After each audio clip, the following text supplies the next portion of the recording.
A group of teachers is about to travel into the unknown. It's coming around the corner. Their destination? The Everglades. They'll explore the sea of grass at the heart of this wilderness. Oh my God. And swim along the mangroves where it meets the sea. This was like a real shark. Along the way, they'll learn from experts and researchers who have spent a lifetime uncovering the mysteries of this magical place. They're here to learn that science matters.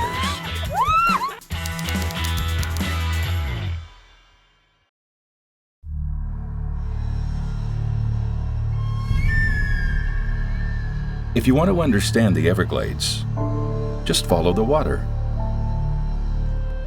The Everglades begin in central Florida. Water flows south from here and fans out, spreading across all of lower Florida. At one point in time, the Everglades covered virtually all of southern Florida. But 5 million people and their needs have diverted Florida's water from its natural flow.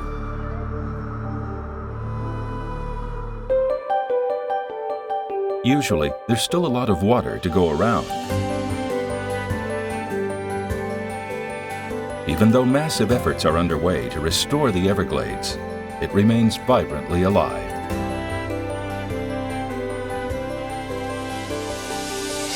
Now, elementary school teachers from Missouri have been recruited to head into the wild with scientists to gather experience they can bring back to the classroom. They're joining researchers for the Everglades Long-Term Ecological Research Project, one of the biggest studies like it in the world. They're here to be inspired. Coming here, I tried not to have too much of an expectation because I didn't know what we were going to see. So what we want to be thinking about is the process. If the kids were to come out here and see this, how would they answer their own questions if they were a scientist? And so make observations and just enjoy.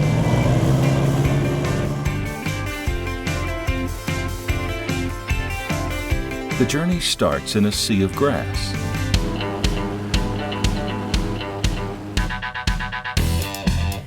The Everglades is covered by a thin film of water, and much of that is covered by a plant called sawgrass.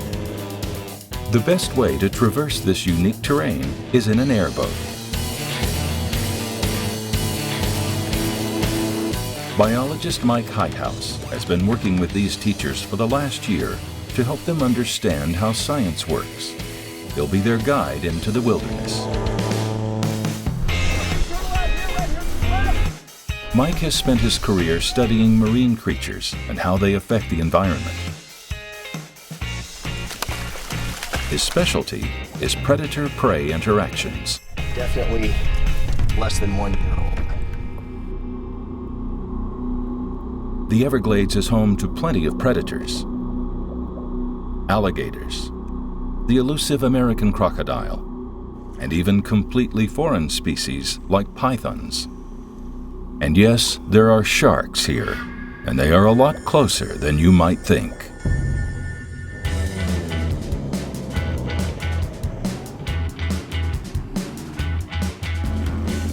Many of these animals are very approachable. Mike wants them to observe and learn. Look at the feet.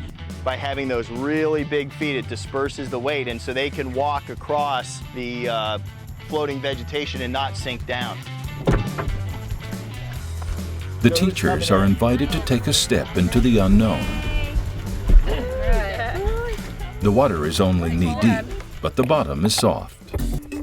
Yeah, just kind of stay in one spot here, because that sawgrass comes by its name honestly.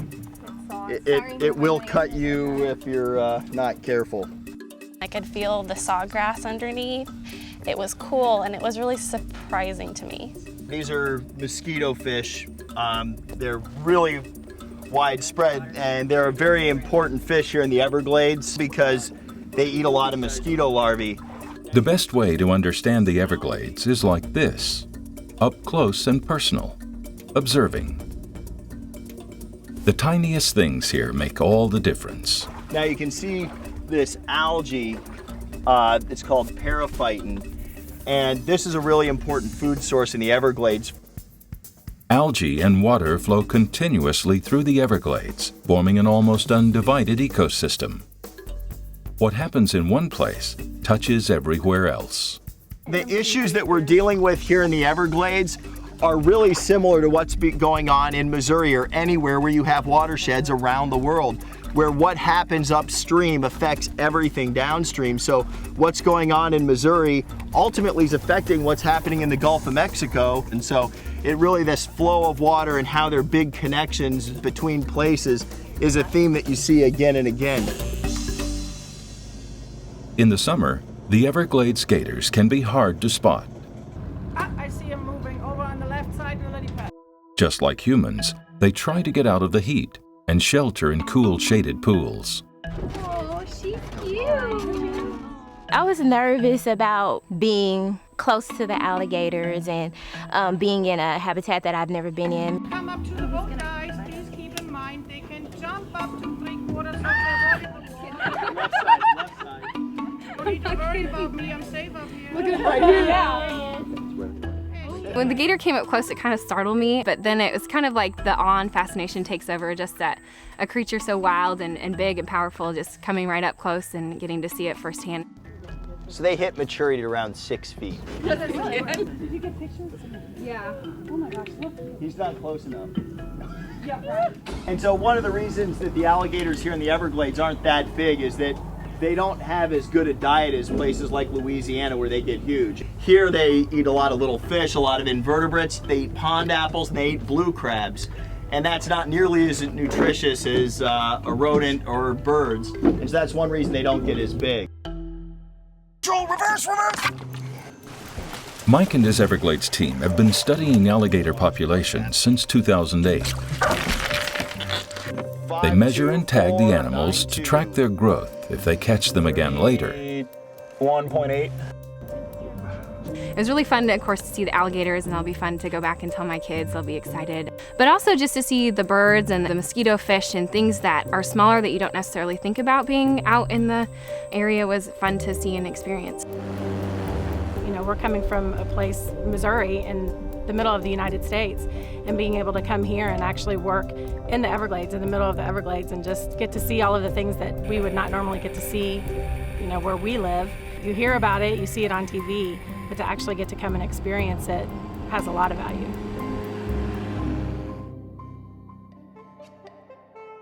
The Everglades is more than a sea of grass. It is a series of interlocking areas that stretch from the cypress swamps to dense tree islands and brackish inlets. Each of these habitats requires the right balance of water to remain healthy. That's what it used to look like. There's what it looks like now. Lots more houses. Dallas Hazelton at the Deering Estate at Cutler Bay has been working for 20 years to restore part of the original water flow to 81 acres of land on the other side of this highway. This way it builds up in the historic wetland and percolates out through the limestone rock and out through springs underground out to the bay. Do you feel like the community and like these neighbors know what's going on and like care, or do they know what's going on? The people I hear most from are the people that don't like it. But there are a lot of people that I have spoken to that think this is a great project. But it really shows just how much engineering and work has to go into getting the water right.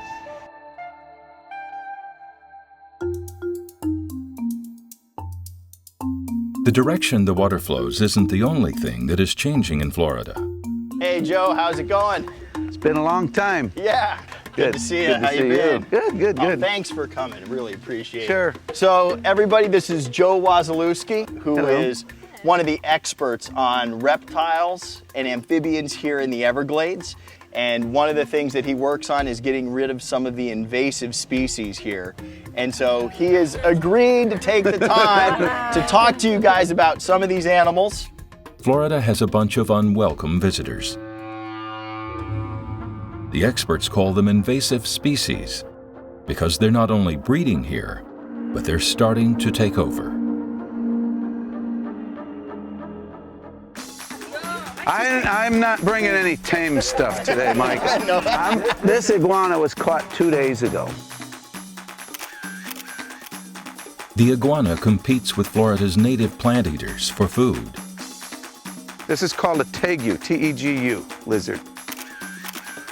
The tegu eats eggs, especially alligator and crocodile eggs. Now we're talking. Another huge lizard has been thriving in Florida for more than a decade. Oh, he wants a piece of me. It's called the Nile monitor, and it hails from Africa. One of the interesting things about some of these invasive species is that they're doing way better here than in their native area. They have few predators in Florida to help control their numbers. One of these ladies asked, why don't we catch them and release them back into their natural habitat? We would love to do that, but what we'd be doing is introducing some pathogens internal that they would have that the wild population where they live don't have. But if it stays here, the monitor's appetite for eggs could decimate many native species. But there's one invader that attracts a disproportionate amount of the public's attention. This ain't no turtle, no. This is the Burmese python. Who is afraid of snakes here? No, you could admit it. We're all afraid of snakes somehow, right? Because all of you are going to have a chance to put this around your neck. The python's presence in the Everglades received national attention in 2005 when the corpse of a 13-foot python was found, with a 6-foot alligator protruding from it. Oh, I got you. Sure. No, we could do this just like that. It's heavy. Okay. I'm going to kind of hold the head, and you tell them what it feels like. It feels like something crawling all over you. It's heavy. They're not wet and slimy, though. They're kind of clammy, though, right? No, that's me. Oh. Sorry. There. Really heavy, though. Yeah, it's heavier. It's solid muscle. Yeah, it just, yeah. There you go. Oh, perfect. I am afraid of snakes. Good. I'll hold the head, don't worry. When I was a child, we live in a wildlife area and came across a lot of snakes. Have you done this before? No. Oh. It's all right. Just do it, Nicole. I got him. You have to hold this up. That's the tail. That can't bite you. There. But I feel pretty proud of myself that I was able to have that snake across my shoulders even for a few moments. They will take these experiences back to their classrooms. I'm surprised to see that the python is here. The python is taken out of the mammal population. And to me, that's just very dramatic. Look at that. Native snakes have dropped off most people's radar because the invaders receive so much attention. This is called an indigo snake. This is non-venomous. It's the largest snake in the United States, and these things have been known years ago to approach 9 feet in length. The indigo snake is endangered, largely forgotten, and much of its native habitat destroyed. The people in Florida are trying to get balanced back into the ecosystem and get out these, the animals that are not supposed to be here. The invaders may be here for good, but with science as a guide, we may learn how to minimize the damage they can cause. Where does all the Everglades water end up? Nearly all of it flows into the seas that surround the Everglades. Where the Everglades meets the sea, something amazing happens. Well, how many of you guys are ready? We're all ready. For this journey, they won't use any motors. They will kayak in the protected waters off the Deering estate. You paddle on the left side a little more, you're going to turn towards your right. You put it on your left side, you're going to pull to your left. Is it better for the partners to be paddling on the same side or opposite of each other? Rhythm is better, so the person in back is going to follow, in a way, the person in front. They are just south of Miami, where fresh water from the Everglades pours into the sea. Okay, and it's going to be fun. You guys excited? Yeah. Yeah. All right. We're going to see the different organisms out here, but it's all linked from what's going on way upstream in the freshwater, how humans modify it down here. For an Everglades researcher like Mike, this might be all in a day's work, but for these teachers, these waters are unfamiliar and a little challenging.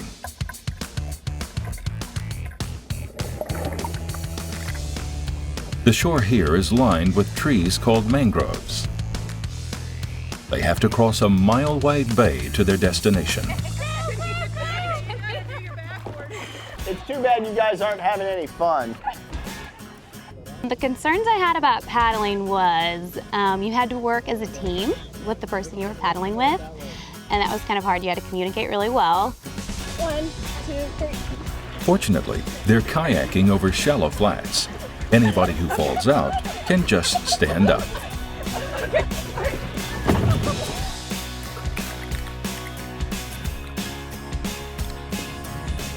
Paddling was simply their first step. They're now far enough away from human habitation that they can really explore these coastal waters. I think what we're going to do now is get ready for snorkeling and have a look at some of the seagrass around here. Don't wear your life vest like this, snorkeling. Now comes the fun part. Taking the plunge.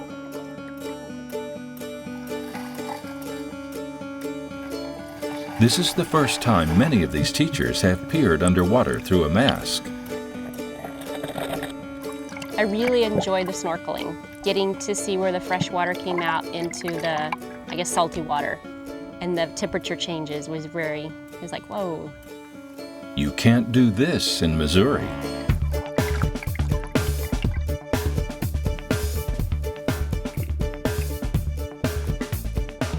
So you'll notice wherever there's any rock or trees down there, lots of fish there, lots of snappers, and they're around those because that's where they're safe from predators. With kindergarten, they are amazed by pretty much anything. You could talk about almost any story, but when you add in elements like the ocean and snorkeling and boating, it just grabs their attention instantly. As some of the teachers start kayaking back, others realize that bandits paid them a visit while they were in the water.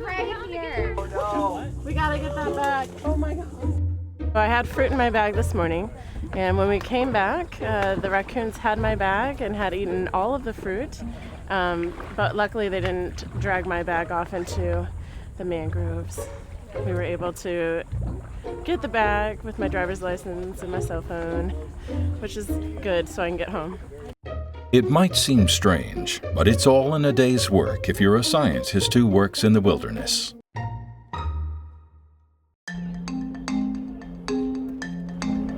Ready, guys? Okay, we're all set up? We're set, yep. Okay. Biologists are finally beginning to understand the complex relationships that make the Everglades such a rich habitat. Here at the bottom of Florida, the ocean collides with the fresh water pouring from the Everglades. This is the Shark River Estuary. And this is where Mike and his team at Florida International University have made unexpected connections. They've discovered the presence of predators, normally associated with the deep ocean. But first, they have a long boat ride. It's the ideal time to learn from the experts. Like, when we first took off, I noticed kind of like a distinctive smell. It's not a bad smell. No. But it's like... It's a sulfuric, yes, That's what I was yes. thinking. Okay. So the reason is because mangrove soils are generally anoxic. They have very low oxygen. And so if you disturb it, you just get this huge whiff of sulfur. Yeah. And so moving through here, like all of this is just sulfur-filled soil. Right. You're probably used to it. Yeah. An estuary is an area where the Everglades fresh water begins to mix with seawater. So how likely are you to see a python versus like the other things, manatees? So in this area specifically, there are not many pythons. Okay. The odds that we see one today are very low. They may not see a wild python, but another unpredictable animal has decided to pay a visit. The dolphin's coming around the corner, right down the side. See, right here, right, oh, look at that. These are bottlenose dolphins. At first, it's not clear how many there are or where they're headed. right coming off here, Robin, right in front of us, going that way. Robin Sarabia studies dolphin behavior. She can identify hundreds of individuals from nicks and scars on their dorsal fins, and this helps her figure out which dolphins are related to one another. Oh my God. Seeing them was really neat. They were so close to our boat, and we could even see in the water, you know, kind of follow them, and we knew when they were going to start coming up, and it was really neat to see them interact with each other. After the encounter, the teachers turned to Robin. So do the dolphins often travel in pairs like the two that we saw today? That's a really good question, actually. And what we find is that it really depends on the dolphin, particularly how old they are and whether they're male or female. So the two that we saw was a mother and an older calf, and they'll stick close by each other for a couple of years before that calf is ready to take off on its own. The teachers are assigned to different boats. By traveling in small teams, they'll be able to help the experts with another study. They're going shark catching. So we're here at the mouth of the Shark River, and we've set out a bunch of lines to try to catch big sharks. So what we're going to do is just do 1 or 2 sets today, but over the course of months and years, we've set these lines hundreds or even thousands of times. So we have a pretty good idea of where the big sharks are and where the little sharks need to be safe. Catching sharks requires bait. In this case, fresh mullet. Tiger sharks, bull sharks, even lemon sharks. Each will travel to the mouth of the river in pursuit of vulnerable younger sharks. If this line isn't straight and pulling, you pretty much don't have anything, and I can tell from no weight that there's not any bait on it either. So the crabs are winning today. They're not having much luck, and the teachers are not even really sure what they're hunting for. I don't know, I'm thinking like maybe the size of a small bluegill, like maybe like that size. You can have sharks 10, 12, even an occasional 13 or 14 foot tiger shark or hammerhead might come into these areas. It took some trying, but at last, a nibble. A bull shark. Yep. So he'll need to be another probably 3/4 of a foot to a foot longer before he matures.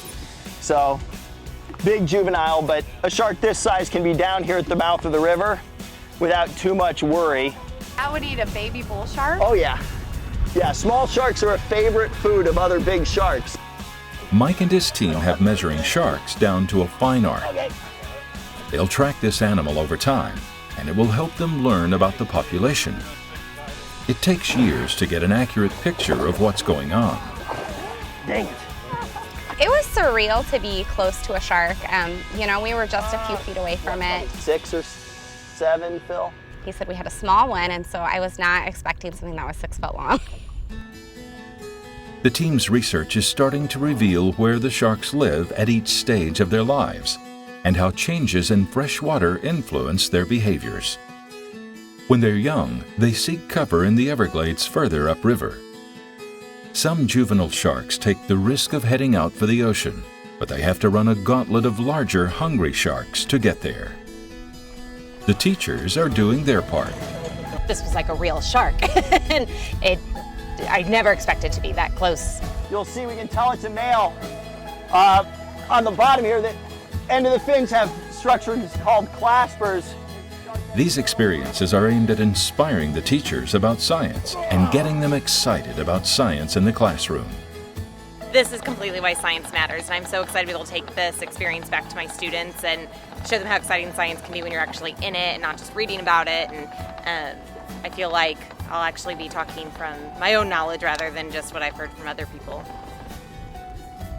Their measurements complete, Mike frees the shark. Okay.